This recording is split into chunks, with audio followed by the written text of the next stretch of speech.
Some of you will have seen Keir Starmer's comment on social media yesterday where he was mentioning NHS and the farmers in the same breath, saying that do we need to look at the NHS and get waiting times down, or do we need to give tax relief to the wealthy farmers? Well, that comment alone clearly means that he doesn't understand farming.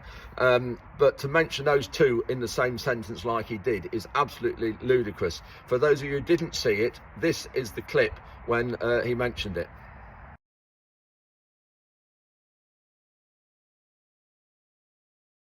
Do they prefer their waiting lists to come down? Do they want their mortgages to come down, the economy to start working for everyone? That's what we're trying to achieve. Or do we want to keep a tax break for farmers? But you can't have both.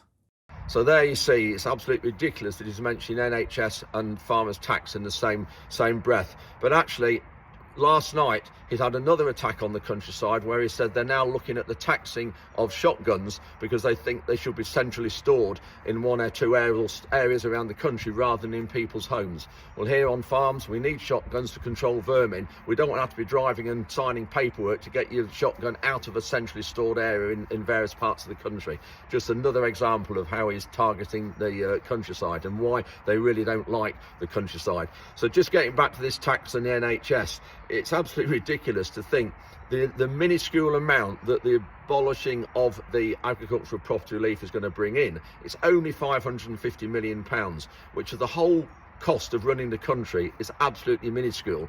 In NHS terms, that will only operate and run the NHS for around 20 hours. So when he says, do we want to reduce waiting times in NHS, or do we want to give wealthy farmers tax relief, it's ridiculous, because 20 hours of running the NHS is not going to make much difference to waiting times.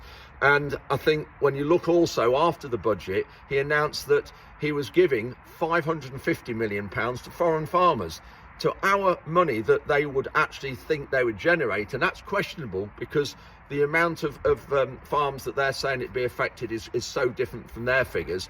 The £550 million that they think revenue it would bring in is going to go straight overseas to other farmers.